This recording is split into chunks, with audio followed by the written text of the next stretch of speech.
Este es su programa Las Verdades Como Son, presentado por Iglesia de Cristo, Ven Señor Jesús. Me da mucho gusto una vez más contar con su teleaudiencia y una vez más está conmigo mi hija María Gabriela y queremos platicar un tema que esperemos que a usted también le pueda edificar lo que nosotros platicamos. Marita, bienvenida al programa. Muchas gracias, papi. Por lo que platicamos el programa pasado, me gustaría también tocar el tema importante de lo que estamos viendo ahora del bullying, ¿verdad? Se ha dado siempre, realmente no es de que hasta ahora, porque siempre hemos tenido el mayor que molesta al pequeño, el que es menos, y así siempre lo hemos visto, ¿verdad? Por lo regular antes era solo en la escuela o así, hoy lo miramos ahora también en las casas, ¿verdad? En los hogares, de que el mismo papá, la misma mamá hacen de menos al niño, lo acomplejan. Y crece con el temor, ¿va? Y ahora ahí sí que es una persona vulnerable a cualquier otra persona, ¿verdad? Estamos viendo una generación que no hace nada.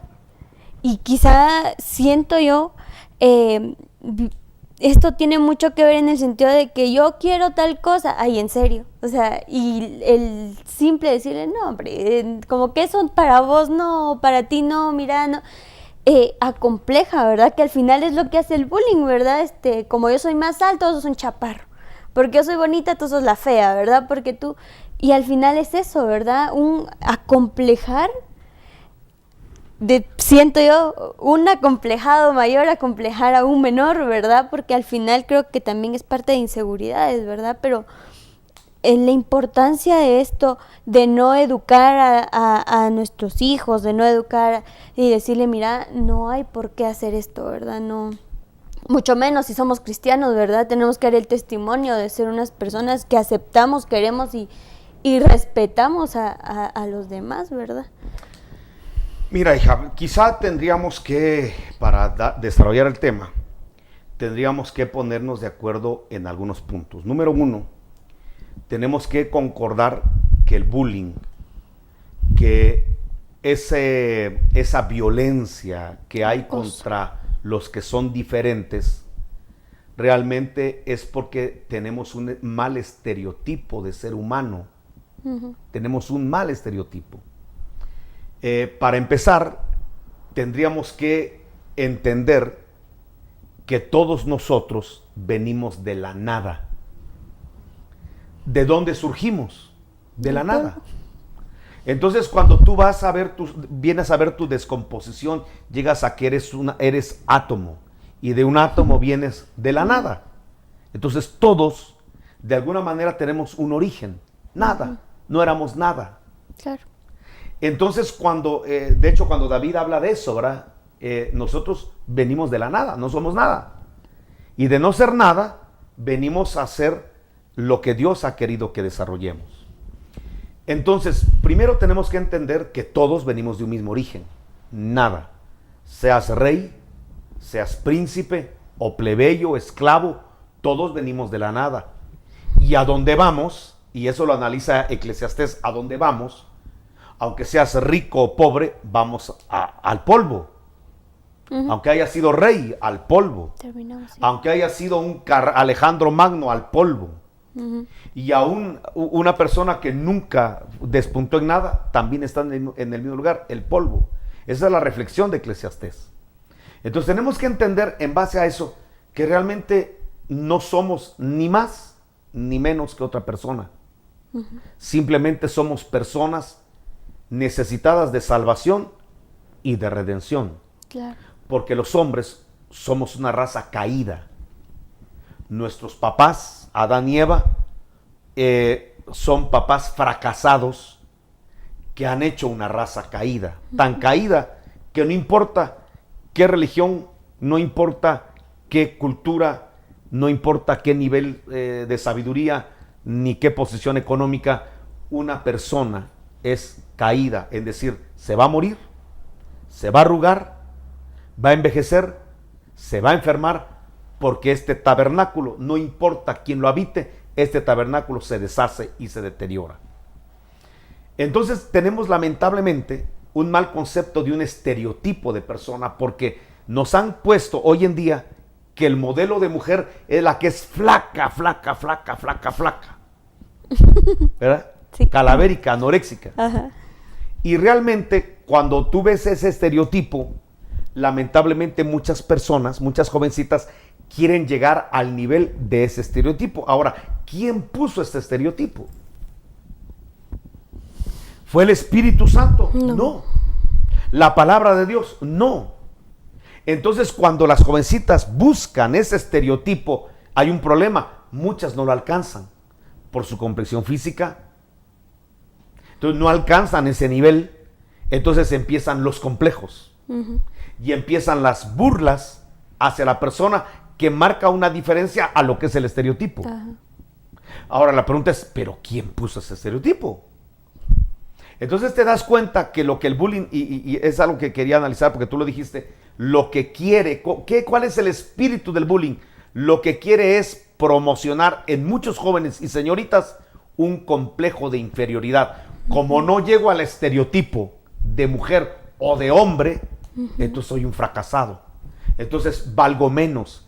Entonces me veo feo en el espejo o fea en el espejo. Y entonces vienen los complejos de inferioridad. Y mucha gente valiosa, cuando se le entra un complejo de inferioridad, lo atrofia. Ujú.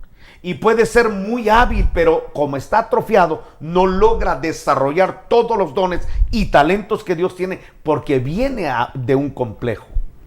Sí. En la Biblia se nos habla de un hombre que desde bebecito, él era un príncipe, era hijo de Saúl. Pero lamentablemente en una huida por una guerra que hubo, la niñera, ¿cómo se llama? Lo botó. Él no tenía papá y no tenía mamá. Y la niñera lo bota. Estamos hablando de Mefiboset. Sí. Y entonces cuando Mefiboset va creciendo, crece lisiado de las piernas.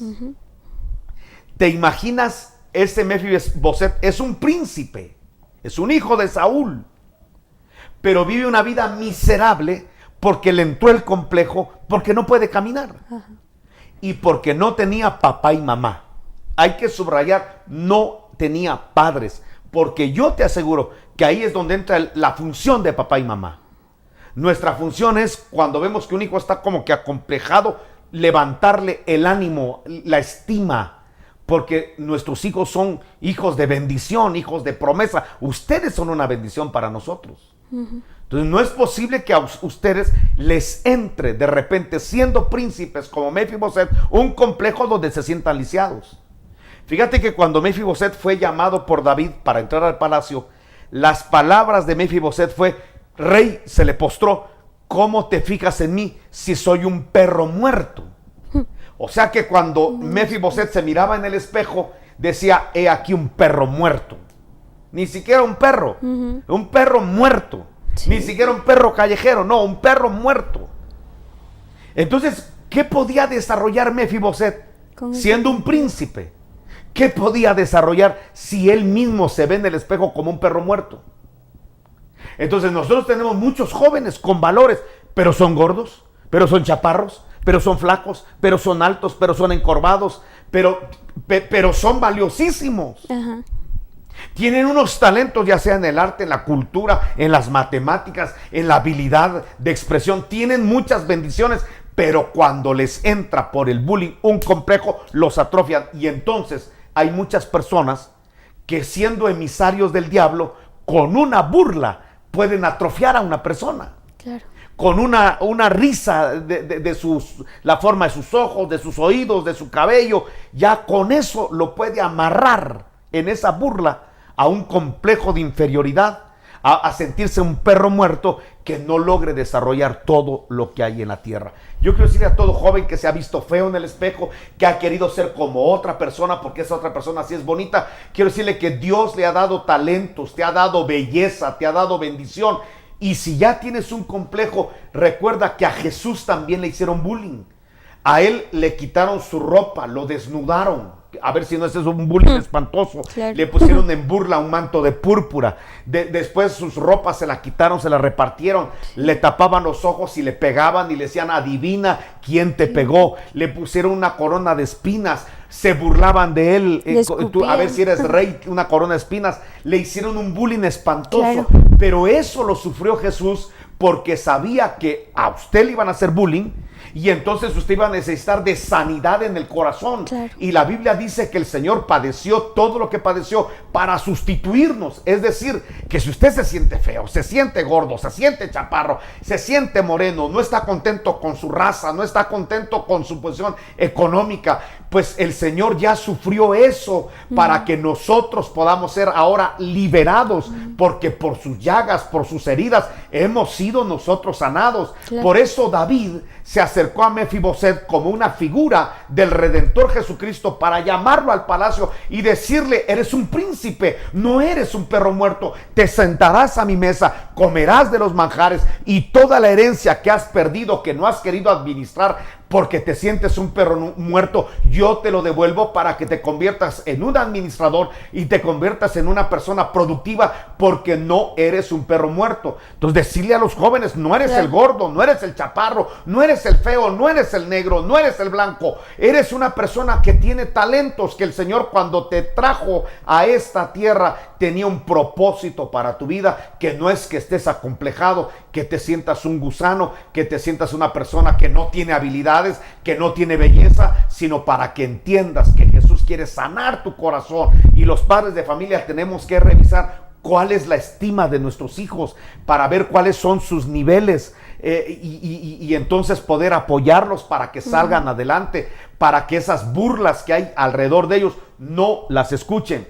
¿Por qué Jesús superó el bullying? ¿Sabes por qué? Porque él tenía bien claro quién era. Y eso es lo que los padres de familia tenemos que ministrarle a nuestros hijos, que ellos sepan quiénes son y que podamos despertarles cuáles son sus valores, cuáles son sus dones, cuáles son sus talentos, para que cuando alguien venga a decirle no sirves para nada, él sabe claramente, porque papá y mamá con la palabra y con los dones que tienen, les hemos hecho resaltar los dones que tienen. Lamentablemente hay hijos que no son buenos para matemáticas, pero son buenos para la pintura. Exaltemos el hecho de que son buenos para la pintura. No menospreciemos la pintura, el arte, solo porque creemos que matemáticas, idiomas sociales y ciencias es lo más importante. Hay cosas que tenemos que ir entendiendo en la vida. Lo importante es que nuestros hijos se sientan realizados en lo que les gusta hacer y en los talentos que traen. Y tenemos que darles una identidad. Lo primero que tiene que tener el joven es identidad, porque a donde quiera que vaya,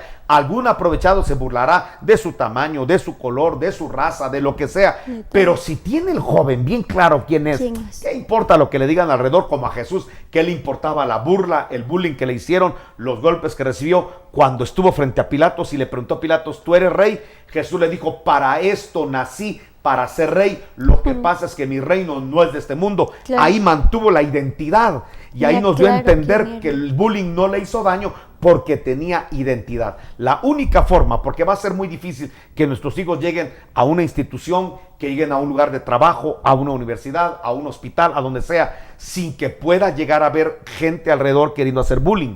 Pero lo que tenemos los padres que ministrarle es una seguridad de quiénes son, una identidad clara. Porque cuando uno tiene una identidad, se pueden burlar de uno, pero la identidad prevalece sobre las burlas. Mira lo que dice Filipenses 2:3 para la gente que hace bullying, ya no que recibe, sino que hace. Dice, nada hagáis por contienda ni por vanagloria, antes bien en humildad, estimándoos inferiores los unos a los otros. Es decir, que para que yo pueda tener una buena convivencia con una persona, yo tengo que considerarla a esa persona superior a mí. Claro. Entonces vamos a suponer, en mi caso, yo debo tener un superior. Y podría decir que mi mamá es una persona a la que le debo respeto, deferencia, porque es mi madre. Entonces yo a mi mamá la debo tratar de una manera diferente a las demás, porque es un superior. Entonces quiere decir que cuando yo hable con una persona, tengo que considerar como que es un superior, como que es una mamá. Mi mamá. como para que yo no me atreva a faltarle el respeto porque es mi mamá. Que es el principio que Pablo le dio a Timoteo para poder relacionarse con la gente de la iglesia. Recordémonos que Timoteo pastoreaba una congregación, aunque era un apóstol. Y Timoteo, cuando recibe instrucciones del apóstol Pablo, le dice Pablo, mira, a las mujeres adultas, trátalas como que fueran tu mamá. Entonces, ese es un principio que le podríamos dar a nuestros hijos. Mira, cuando hables con una persona adulta, trátala como que es tu mamá. Claro. Y no te vas a atrever a faltarle el respeto, a gritarle a tu mamá, a hacerle bullying a tu mamá. Entonces, trátala como que fuera tu mamá. Le dice a los varones que son adultos, le dice Pablo a Timoteo, trátalos como que fueran tu papá. Como quien dice, ahí no le vas a faltar el respeto, no vas a cometer un acto de injusticia, no te vas a burlar de él, porque es como que te estuvieras burlando de mí, soy tu papá.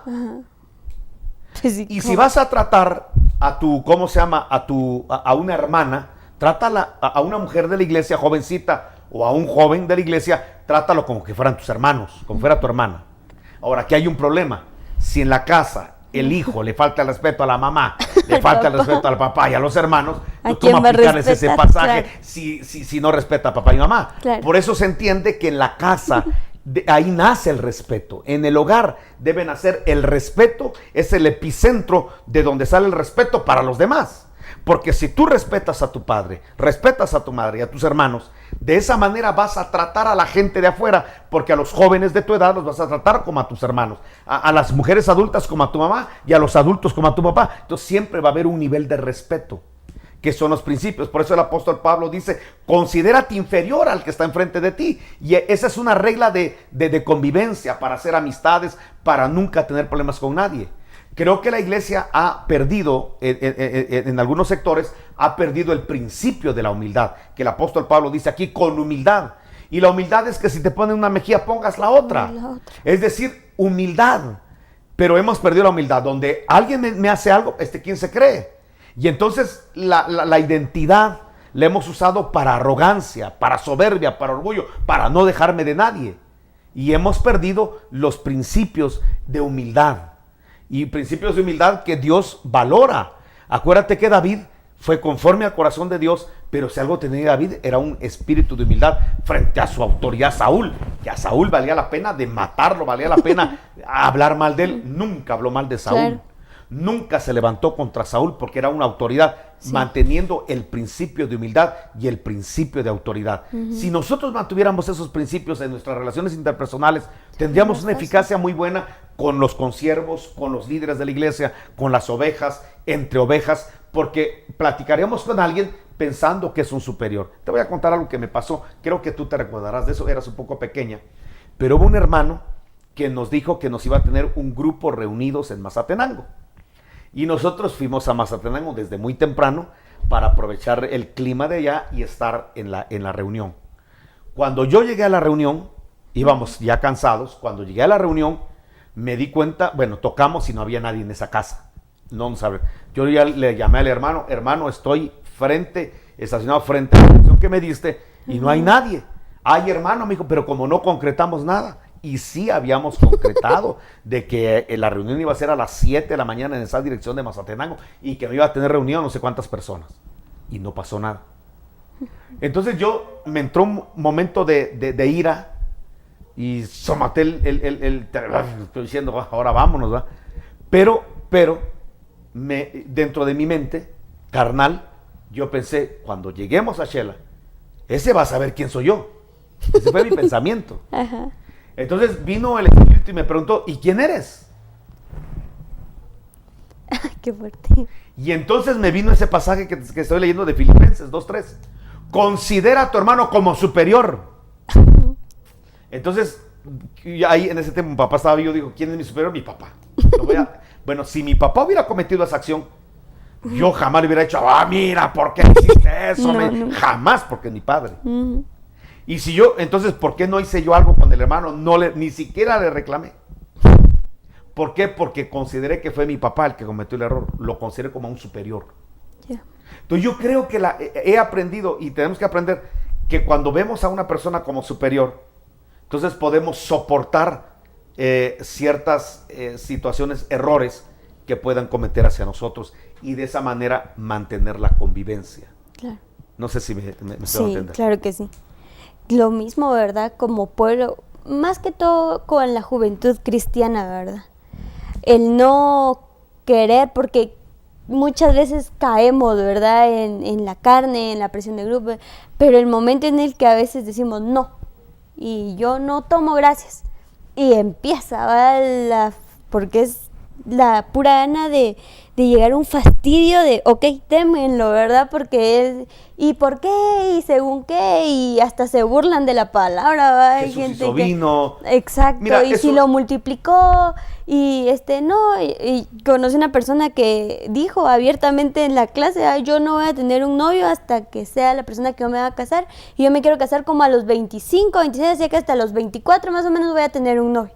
Ay, o sea, le hicieron una de sí, que encogida, ¿va? Que nadie te cree, que cómo vas a pensar, que eso ya no es verdad, que, o sea, hasta la situación de uno como joven cristiano, querer guardarse para el Señor, genera un bullying Es que, extremo. mira, hija, una cosa es tener humildad y otra cosa es no saber defender las posiciones. Por ejemplo, uno tiene que aprender como cristiano a manejar posiciones claras. En el caso mío, yo me recuerdo hace muchos años que llegué a una reunión de amigos donde 2 eran cristianos y los demás eran inconversos. Entonces, alguien por ahí comentó lo que hizo el fin de semana y obviamente había tomado, había hecho algunas situaciones que quizá por la forma de hablarlas, a los que estábamos ahí nos causó un poco de risa y lo escuchamos. De repente alguien dijo, ¿y tú qué hiciste? Y me mencionaron a mí. Yo fui a la iglesia, yo les conté, fui a la iglesia y tal. Dijo uno, no, vas a empezar a hablar de eso. Entonces yo me molesté. En el sentido de que, porque un cristiano tiene que, en su círculo de relaciones, tener que aceptar que todos hablen de sus tonterías, de incluso mundanalidades, y uno no puede hablar de su fe, y no puede hablar de lo que a uno le gusta.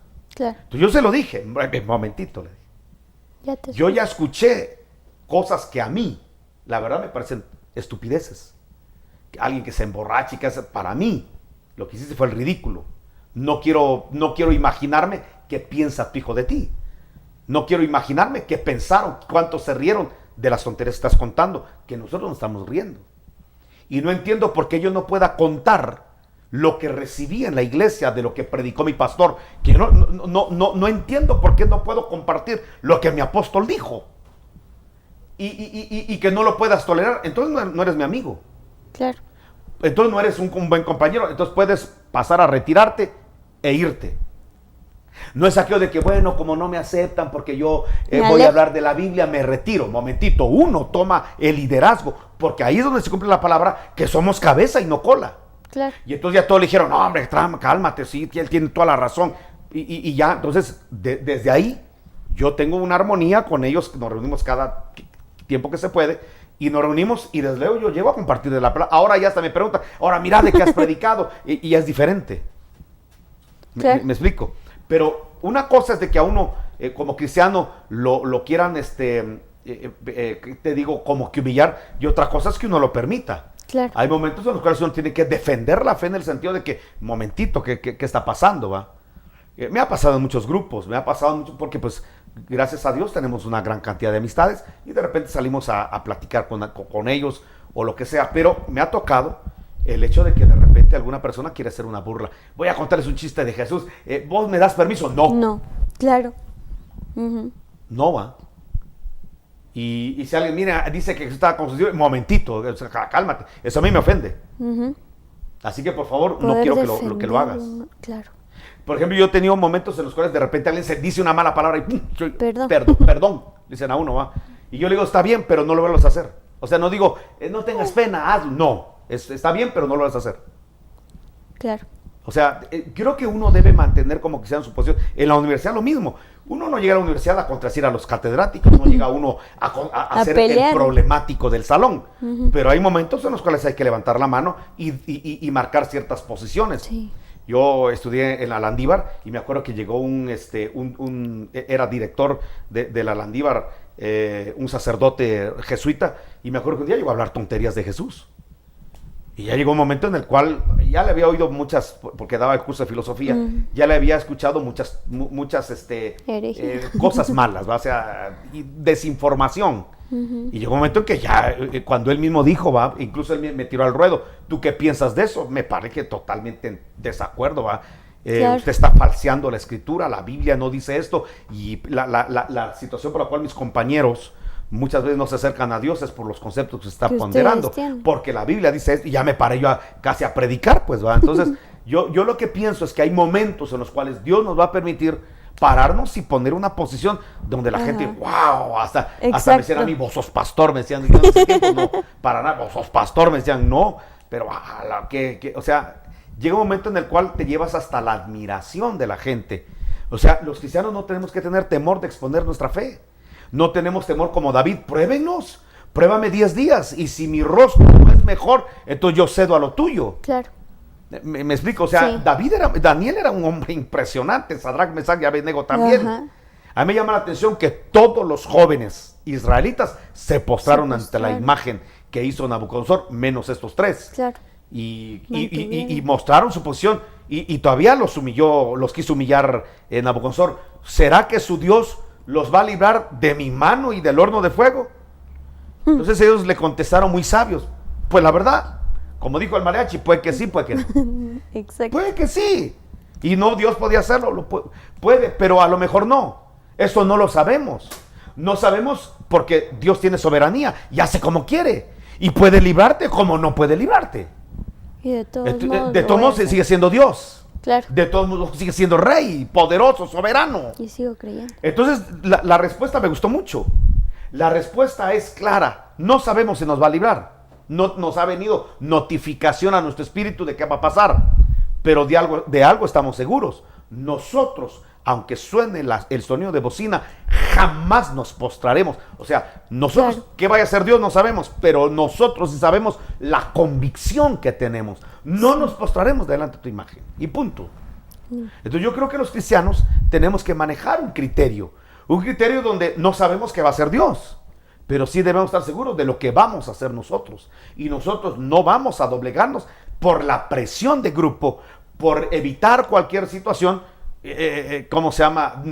torcer nuestra fe, desviarnos de la fe, congraciarnos y bajar nuestra fe. Nuestra fe debe ser inquebrantable. Y sabes que lo más hermoso, lo dice Juan, les alabo jóvenes, porque ustedes jóvenes han vencido al maligno. Algo que hacían los jóvenes del tiempo de la iglesia primitiva es que los primeros cristianos jóvenes, por la fe, por lo que creían, por las convicciones que manejaban, vencían al mundo. Y creo que eso se puede hacer en esta generación. En esta generación hay mucho joven cristiano que puede vencer por la fe, por la convicción que tiene al mundo, al mismo maligno. La Biblia dice, resistid al diablo y de vosotros huirá. Amigos televidentes, una vez más les agradecemos su teleaudiencia. Espero que lo que he platicado con mi hijita a usted también le edifique, le bendiga. Y quisiéramos agradecerles todos los comentarios positivos que nos hacen, que nos paren en la calle y nos bendigan por este programa. La verdad, a nosotros nos satisface mucho. Queremos invitarlos, tenemos los días miércoles ayuno de 8 de la mañana a mediodía, y tenemos los días viernes el estudio escatológico. Están totalmente invitados para que puedan visitarnos. Que Dios les bendiga.